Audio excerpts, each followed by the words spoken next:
All right, so sequential things. Sequential versus combinational. Combinational circuits can be described with a truth table. The output is based on the particular combination of inputs. Sequential circuits, that's not the case. Classic example, a counter. What's the input to a counter? There's a reset input and there's a clock input. And if the clock is 0 and the reset is 0, what's the output? I have no idea. Because it's not just a function of those inputs, it's a function of the state of the system. Okay? Or a T flip-flop. T is 0, what's the output going to be after the next clock tick? Don't know. Depends what the output is now. So we've been dealing with combinational circuits since the midterm. This gets us into propagation delay.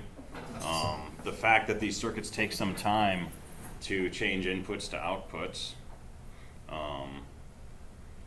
And that's a useful artifact because it lets these circuits have memory, so we can have sort of the classic one inverter feeds a second inverter feeds the first inverter, right? And that will remember a particular value, because if there's a 1, it'll take a little while to come out as a 0, it'll take a while to come out as a 1, go back around.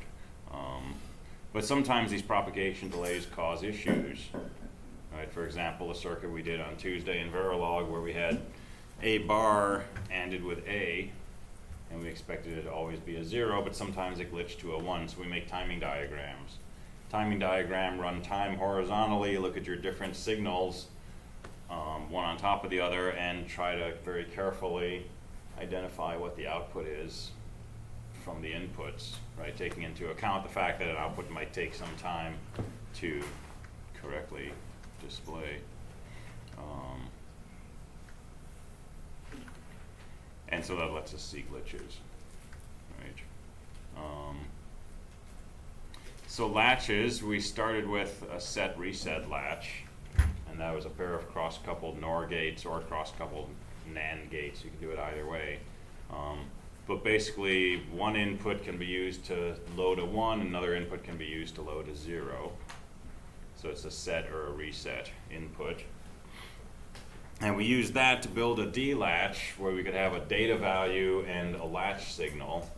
And so when the latch goes high, whatever the data value is, that gets loaded into your latch. When you drop that gate input, the latch input, the value's trapped in there.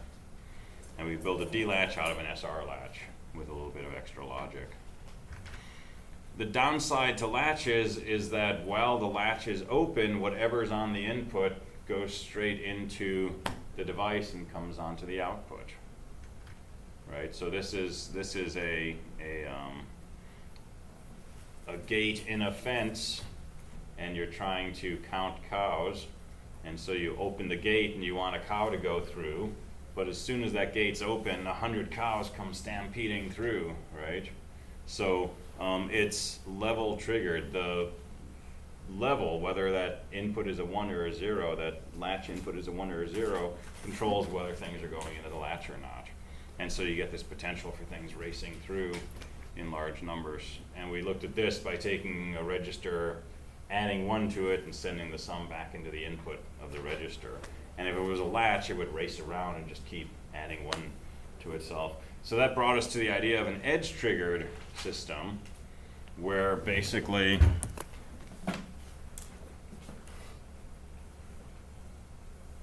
when the load line transitions, that's when the input gets loaded in, right? So whether it's low or high, it doesn't affect anything. It's actually during that transition that the input to this device gets loaded into the memory. And the way that we do this is, again, analogous to how we get cows to go through a fence one at a time. You make something with 2 gates.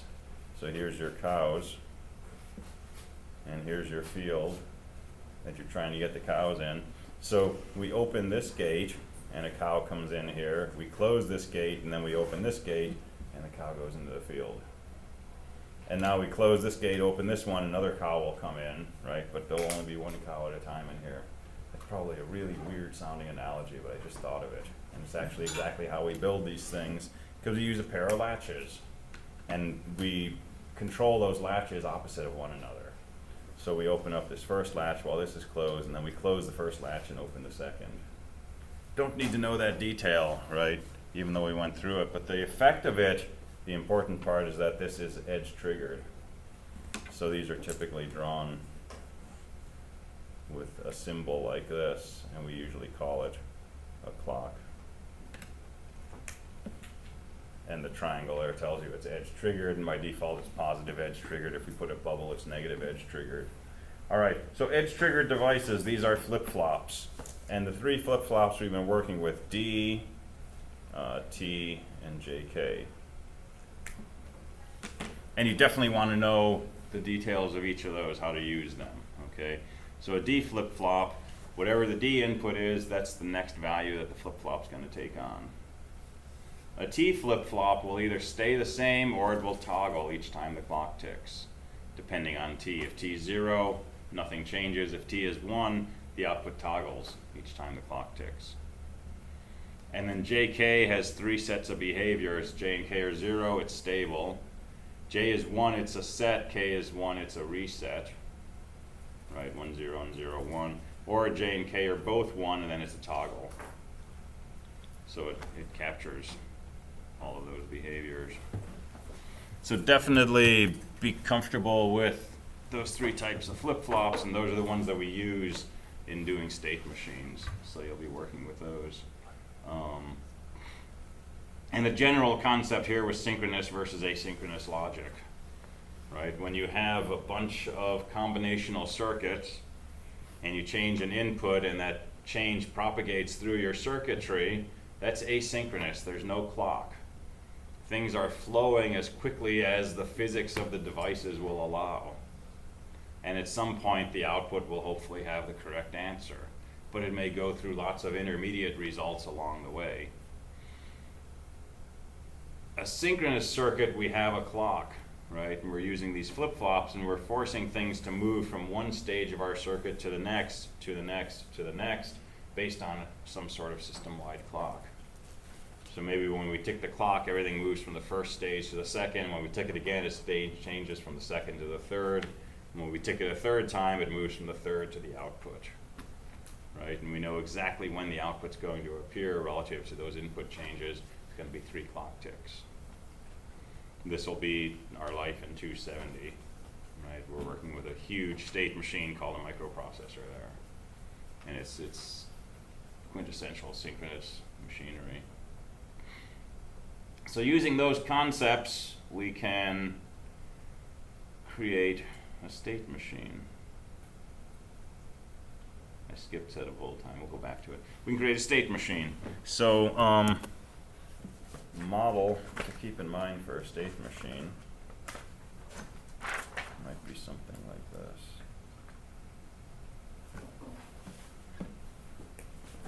So here's memory.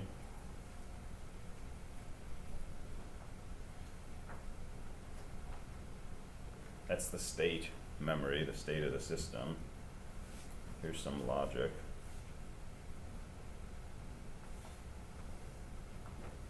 Memory feeds into the logic. The logic feeds back into the memory. That's your basic feedback loop.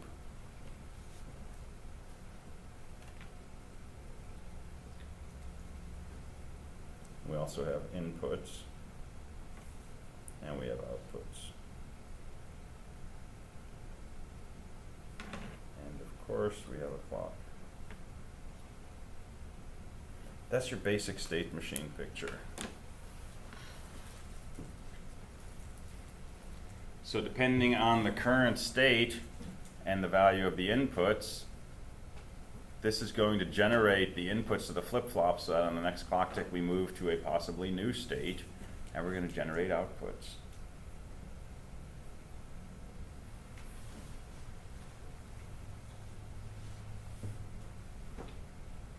If you're computer science, when you take discrete structures, CSE 215, we spend a fair amount of time talking about state machines.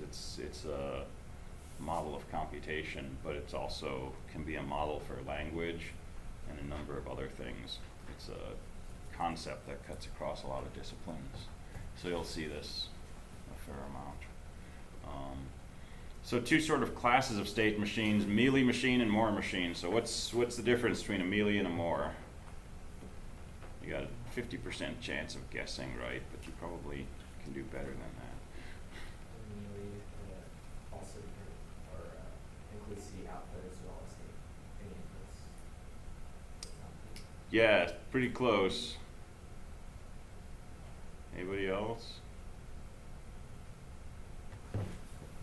So it's really a question of what determines these outputs, right? And the outputs will almost always depend on the state, but they may also depend on the inputs. Okay, if it depends on the inputs as well as the state, that's a Mealy machine. If it only depends on the current state you're in, that's a Moore machine.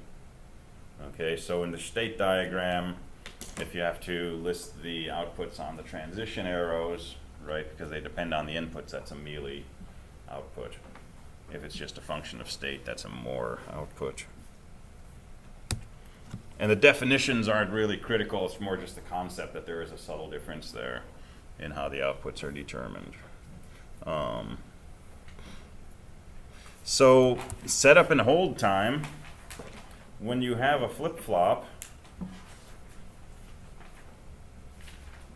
and you've got a clock, and you've got some input and some output, we've said nothing happens until the clock ticks, and it's during that transition of the clock that the input affects the output. So right here at this edge. But good design says that for some period of time before this, we're not going to let anything change. We don't want to change the inputs right before the clock ticks. And we also need to have some quiescent period after the clock tick before we start changing things. So this is the setup time, so tau SU, and this is the hold time, so tau H. So the clock's getting ready to tick. Once you're within this setup time, don't change any inputs. Clock ticks, still don't change any inputs until the hold time has passed. And then all of this and all of this, you can do whatever you want to the inputs, and you won't notice any change in the outputs. But if you change inputs during this, either of these times, it may misbehave. Because these flip-flops aren't magic, they're just circuits. So if we know what the setup and hold times are here, and we also know what the propagation delay is in this logic, we can make an estimate for once something changes over here, how long does it take before the output of this logic is valid? Right, so that's the propagation delay. And once the let me put it differently. Once the output of this logic is valid, how long does it have to stay at this input before the clock can tick? And once the clock ticks, how long does this have to stay stable before we can start changing it? So it's a function of setup and hold time and propagation delay. And based on that, you can say, okay, therefore the clock can only change every 42 nanoseconds. Right? It can change slower than that, but not faster. And so that can be used to figure out a maximum frequency for your system. And basically, the longer your delay or the longer you need to set up or hold, the slower your system can run. Or the lower your maximum speed is at which your system can run. So that's just some analysis we can do on max clock frequency. So then it's state machines and Verilog, right? That's the rest of the course.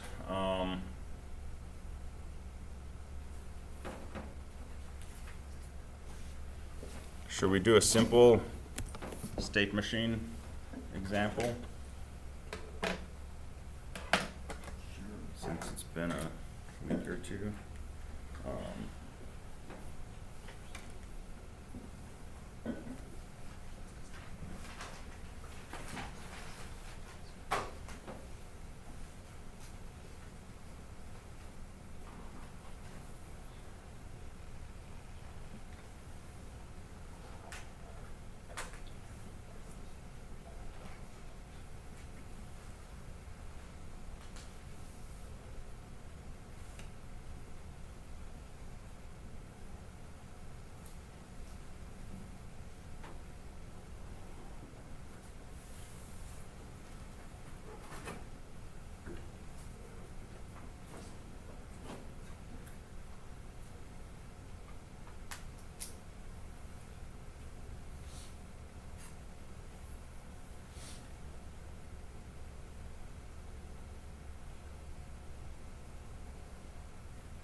idea what this machine does.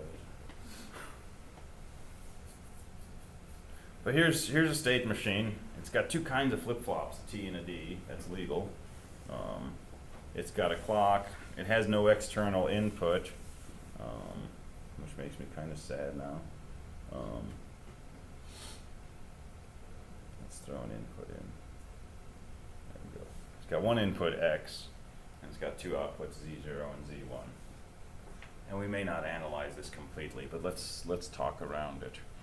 Suppose we want to make a state diagram that shows what this system does. So what are the steps we do? Do you remember?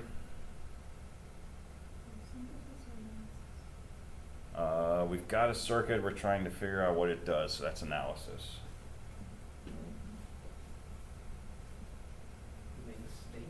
Okay. How many states? Okay, that's the first thing, is figure out how many states. So 2 flip-flops, 4 states. And let's give them names. So our state is a function of Q1 and Q0.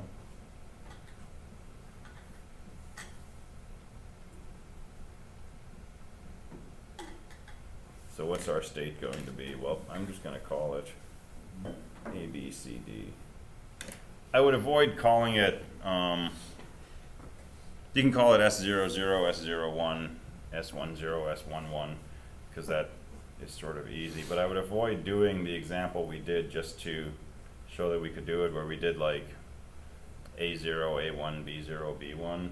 I would avoid that, just because I've seen that confuse some people on their homeworks. But unadorned states like this, or states that are subscripted by Q1, Q0, are usually good choices. Let's just call them A, B, C, D. So what do we do next?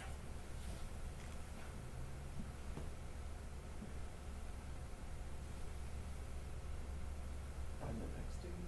Okay, sure, we want to find the next stage. How do we do that?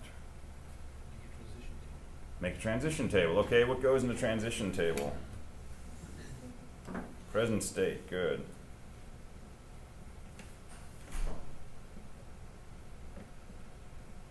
So present state can be A, B, C, or D. Is that all we need is 4 rows? We have an input, X. So let's list X.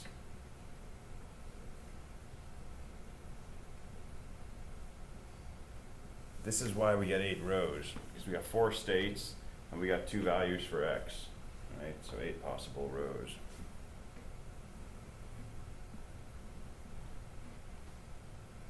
Well, I'm going to list each of these states in terms of Q1, Q0.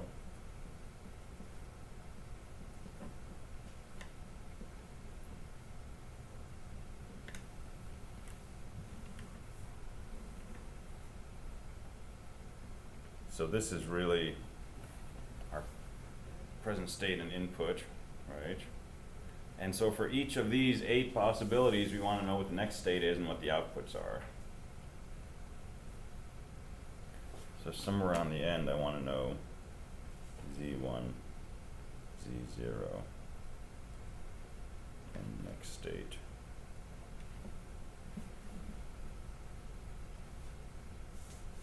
I'm going to move my outputs over here, because your outputs are always based on your present state and possibly your input, right? So how do we figure out what Z1 and Z0 are?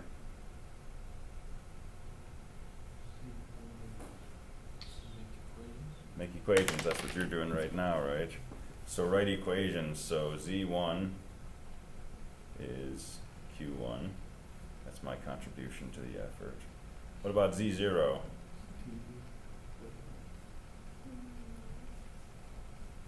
Q1 not. Anded Q0, right. And it is also equal to T, right? But I haven't filled in T in my truth table yet, right? So I'm going to stick in terms of things that I've already gotten here. So Z1 is just Q1. And Z0 is Q0 ANDed with Q1 bar. So do this more carefully than I'm doing it. But fill in the truth table. And okay, you got the outputs now. That part's done. We want to get to the next stage, which means we need to get to the new value of Q1 and the new value of Q0. Once we know those, we can fill in the next state from our state table. Flip-flops. So what about them? I heard you say it.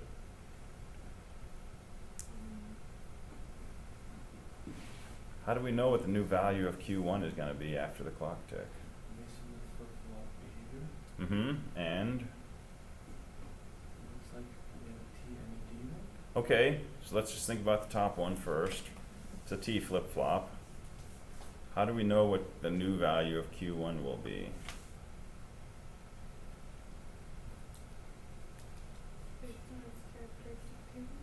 Okay, meaning We need to say what T is. we need to say what T is equal to. If we know what T is, we know exactly what the new value of Q is. If T is 0, it's the same as the old. If T is 1, it's the opposite of the old. So we need to fill in T. Right, or if there are D flip-flops, it might be D1 and D0 or something. But we need to know the input or inputs to each flip-flop. Well, T is exactly the same as Z0, right? It's the same output of this AND gate. So I'm just going to copy it in. But I would strongly like to see this on your exam. Right? Instead of just out of thin air, T suddenly appears. So write down the equation and then you can just copy it from Z0. Did you write T equals Z1? Yeah, or you could write T equals Z0. That's fine. But at least have something that tells me how did you figure out what to put in here. Alright, so to toggle flip-flop, we're looking at Q1. So if T is 0, Q doesn't change. If T is 1, it toggles. 0 doesn't change, doesn't change. Doesn't change, toggles, doesn't change, doesn't change. All right, what about Q0? Same exercise, right? Except we have to know what the D input is. Well, I don't want to fill, well, maybe that's not too bad. So what's D equal to? It's X ORed with Q1 ORed with Q0. So that's not too bad. It's an OR gate of X, Q1, Q0, so it's mostly going to look like this. And D flip-flops, really nice characteristic behavior, right? If D is 1, the new value of the flip-flop is 1. If D is 0, the new value is 0. So now we can fill in the next stage.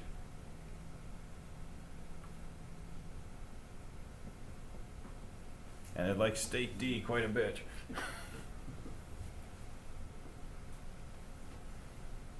Alright, well let's finish this up since we've come this far.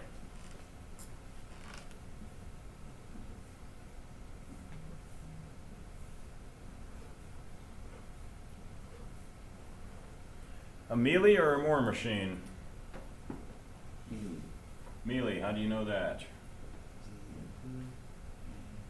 Because the outputs affect the inputs.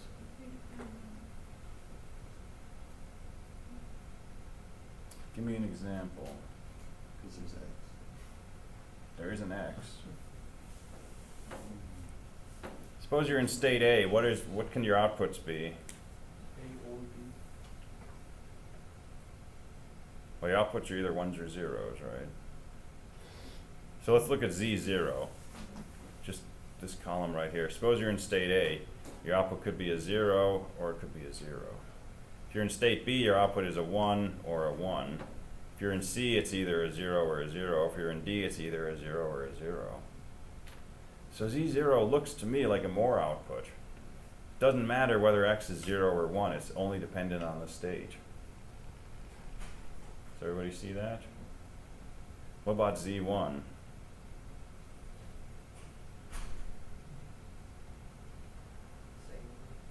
Same. Same thing. If it's a mealy output, you should be able to find a state where the value of x causes the output to change. Well, state A, it's a 0, B, it's a 0, C and D, it's a 1. So this, we kind of stumbled into a Moore machine. So I can put the outputs in each state, and let me make a key here. Here's our state. We'll list Z1 and Z0, and we'll label the transition arrow with X. So state A is a 0, 0, B is a 0, 1, C is a 1, 0, and D is a 1, 0. Yeah. So if it was a mealy machine, what would the key look like? Then it would be X slash and whatever the mealy outputs are, and then you'd list them on the transition arrows. Don't you mean D is 1, 1? Do I? Or no? So I'm looking at the outputs Z1, Z0, so either Oh. 0, 0, 0, 1 or 1, 0 for those two cases. Oh, okay, alright. So now we just have to fill in the transitions, right? So if X is a 0, state A goes to state A, state B goes to state D, state C and D also go to D. And if X is a 1, state A goes to B, and then all these other states go to D.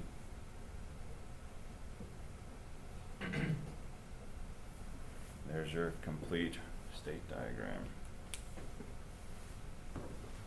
And now you can look at it and say, you know, this machine isn't really all that interesting. If you're in state A and you have a 0, you stay in state A. Otherwise, whatever state you're in, you move directly to state D on the next clock tick. So it is a silly machine.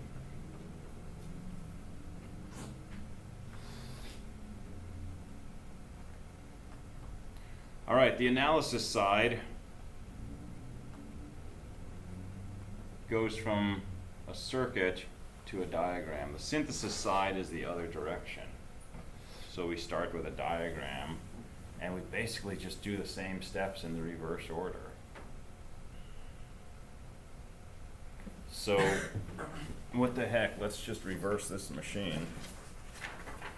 Let's start with this diagram.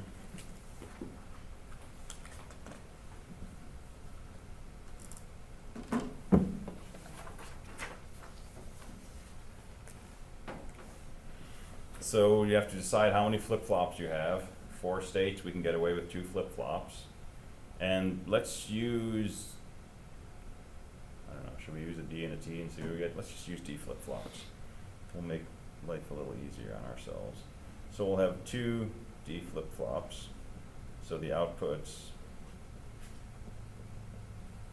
can be any of these things.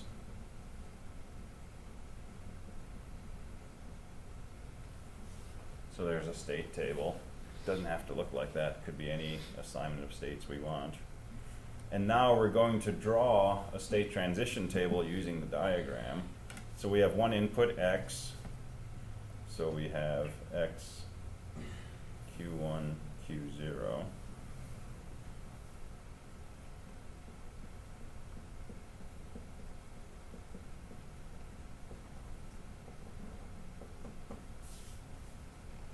Right, like that. And you fill this in. If you're in state A,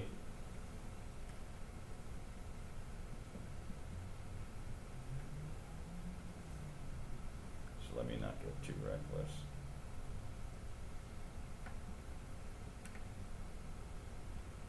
This is what we did, but I didn't write it down. Right, so you could be in either state A, B, C, or D with an input of 0 or with an input of 1. So state A is 0, 0, state B is 0, 1, and so on. So let's write down our new state from the diagram. So if you're in state A and your input's a 0, your new state is 0. If you're in state B, you're always going to go to D, C will go to D, D will go to D. If you're in state A and your input's a 1, you go to B, and everything else goes to D. And we can list our outputs. So state A, your outputs are 0, B is is 0, 1, C and D are 1, 0.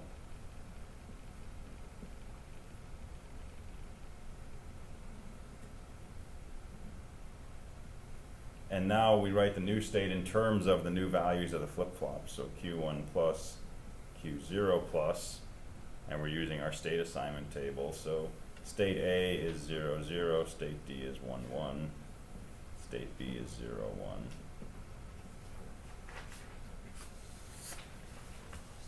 And now we've got a problem of here's a truth table, let's build a circuit that behaves like this.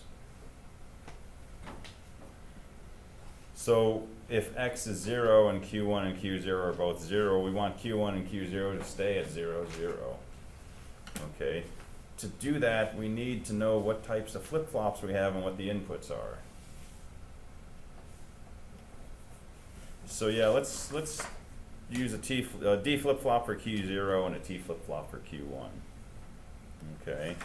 And see what we get. So let's have T, which is q1, and a D, which is q0.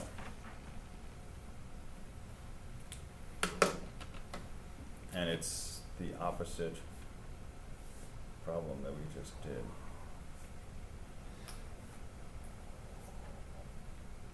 So here's the current value of Q, here's the value we want after the clock tick.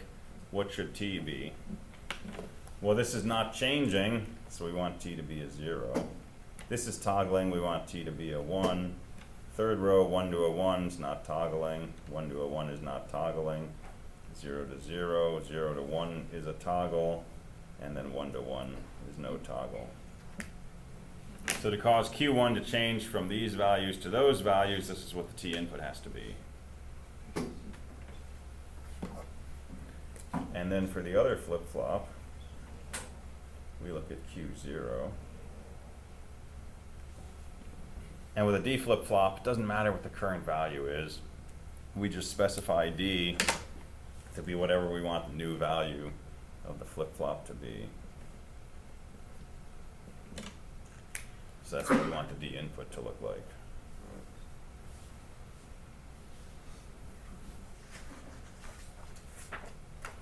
And we've recreated our analysis truth table.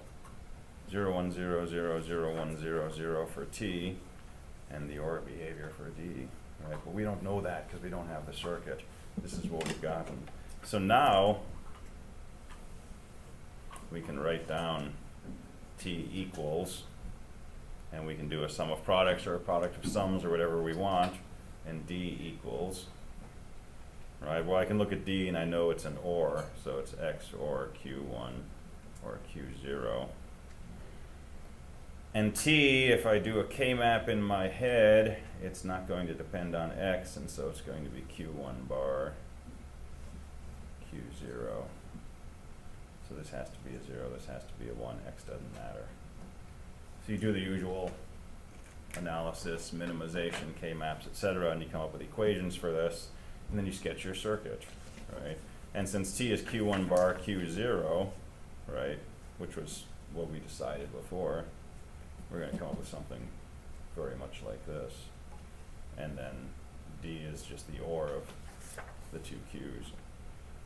And you have to write equations for Z1 and Z0 also. And Z0 will be the same equation as T, and Z1 will be, looks like Q1 ended with, looks like it's just Q1. So Z1 will be Q1, which is what we got before. Does that make sense? So doing those, if you're practicing, right, I would say do an analysis, do a synthesis, do an analysis, do a synthesis, because it'll balance those, right? And you're doing the same thing in two different directions, as opposed to doing 5 hours of analysis and then 5 hours of synthesis, and then you're done and you don't have any idea how to do analysis because it was 5 hours ago, right? So the two processes should help each other. All right, and then there's Verilog. And you've been doing Verilog for 2+ weeks. So I don't know if we need to do, I don't know what we need to do at this point. You know the basic concept, right? You're defining hardware as opposed to steps of an algorithm. I won't nail you on syntax details, right? If you put a semicolon after end module, I'm not going to take off points for that. But you should know you use the keyword module to start a module. So module, name of the module, parentheses, lists of basically inputs and outputs, right? So be thinking system diagram. When you're defining a module, start with a system diagram of what you're doing. Here's the inputs and the outputs. That's what goes in the module statement. Begin, and then the code that goes inside the box of the system diagram, right? So you have input and output statements to say what each direction each of these ports corresponds to. We generally label these things as either wires or registers.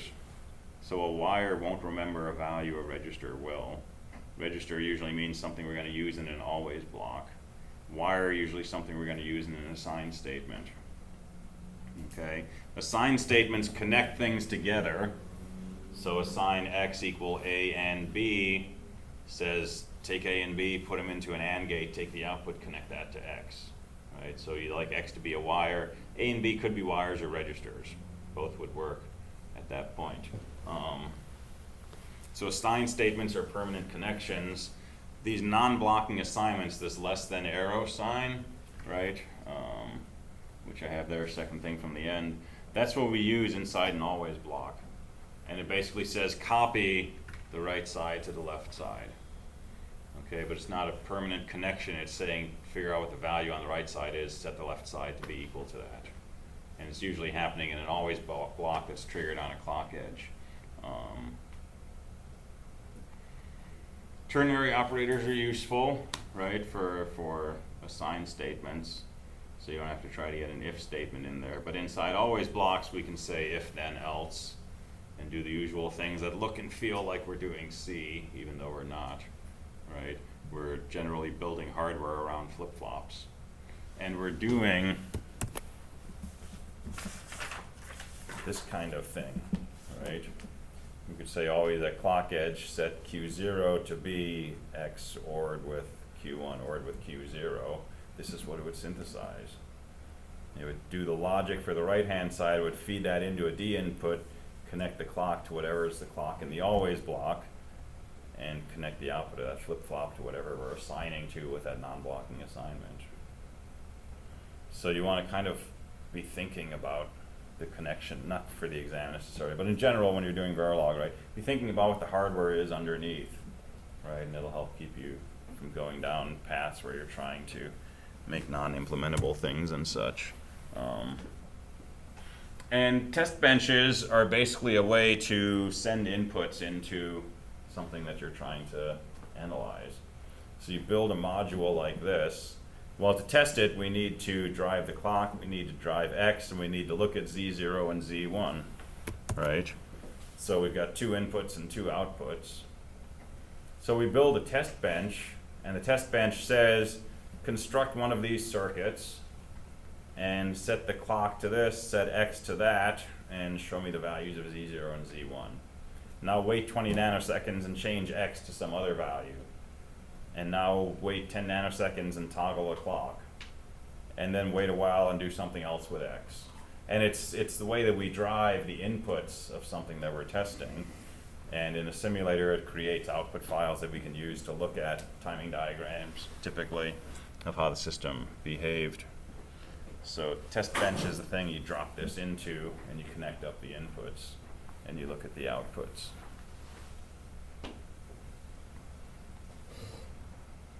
How many people did part of Lab 8?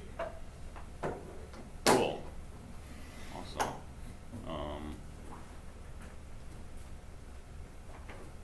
How many people got experiment 2, got something for experiment 2? Cool. Anybody think about experiment 3? The traffic light. That's not a bad one to think about while you're studying, just for like Verilog practice. I'm not going to ask you to make a traffic light Verilog on the exam, but it's a good question that kind of like captures a lot of different things, right? State machines and logic and Verilog and things like that. Maybe do some groupthink while you're studying for that. That could be useful. Any other questions? Yeah. Like, how big's the test gonna be? Oh, huge, man. You got a push cart.